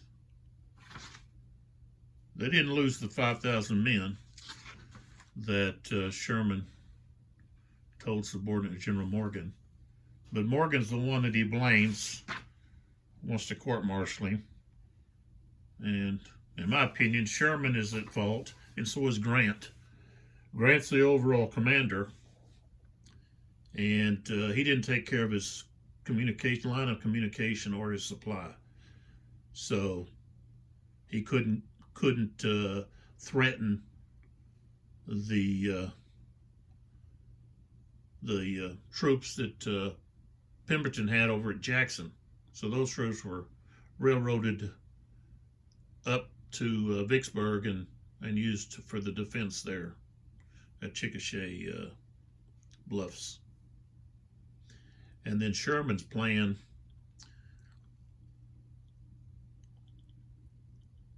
really, in my opinion, was not a very good plan. You know, his placement of the pontoon bridge, which was going to be over here by this one here, this area. Trying to think where it said it was actually at. Let's see your pontoon bridge. Yeah, historically it was at 3018. So 3018 was right here. That's where it was supposed to be placed. Right here. But it's still there in the middle. I don't understand why he didn't try to place it on the other side of the ford here on the Confederate left. That's where I would place it, and that's where I placed mine. And I got troops across because there's just not any reinforcements able to get over there. So, but with the levee and the trench, the levee really limited the ability of the Union commanders, Sherman, to be able to see exactly where all the troops were put, you know, where maybe the weakness would have been, you know, of the troops. And he maybe should have used some spies or something, some of those slaves that they picked up, and had them infiltrate the lines and find out what's what, you know.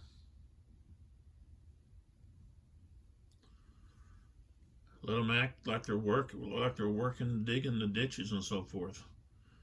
Surely some of them worked on digging the ditches prior. There was even a slave. Well, he might not have been a slave. Could have been but more likely he was a slave that was fighting with the Confederates. He was a really good shot. He was being used as a sharpshooter, and he was on the levee picking people off with a rifle, and you know, he was witnessed by the Union, possibly the newspaper reporter. Seems to, I think, I'll have to look through and see where I could find that. I think it was in the Siege of Vicksburg book here, mentioned, I believe. So we're going to start the 4 o'clock turn. We've only got 1, 2, 3, 4 turns left. And so the Union really have a pretty good chance here with these units that have crossed over the levee to get a marginal victory, because the Confederacy, they'll see, they're going to have to move forces over there, okay, going to take them a little bit of time to get some troops over there to confront these guys over here on this left flank. So I see a pretty good chance of the Union getting a marginal victory here, just in the fact that they don't have any reinforcements, any extra troops to send over here, especially if they,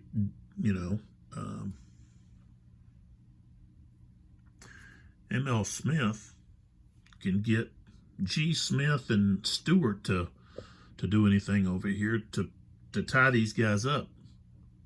So Burbridge might be where they get the Union are able to get some kind of victory here. Get down here and cut the road off to Vicksburg, for one thing. They could just melt away over the bluffs, though. But that looks like what's going to happen, I think. I don't think the Union, I don't think the Confederacy is going to be able to get over here and dislodge those guys. That is going to be the challenge, especially if they get threatened here with these guys. These guys can't melt off, and get over here. This costs 2 for each hex for infantry. So, even if you're able to get some troops, on the pike here and get around here, that still costs a lot of time to get over here and then, work your way up in here. These guys can work their way up here, maybe get to this second level of trenches. So that's where the Union really has, I think, the best chance of getting a victory is with the Burbage over here on this Confederate left flank. So we'll see what happens. You can lay this out. You can attempt to try out different plans or strategies where you would attack, where you might try to move some troops. You're really kind of limited due to the cypress trees, the heavy woods, the bayou, the fallen trees, the creeks, the swamps, all of that. Well, this is Lee with 82 Game and 12, and we've been playing Prelude to Vicksburg, the Battle of Chickasaw Bayou. This is the 9th volume in Revolution Games series. So come back and see what happens. And before I stop here, don't forget that at the beginning, for several turns, I was not applying the +2 CR for Confederate units in the trench. So I didn't really, if you look at the broken box over here, I've only got, I've got 2 Vaughn units and 2 Craig units and a Thomas unit. Okay, so possibly they might not be, should have been in the broken box. I've probably got some other units that were depleted that maybe shouldn't have been depleted. But I don't know, that that rule concerning the transfer of the Union just escaped my thoughts while I was beginning the game, and really didn't know how I could go back to correct it.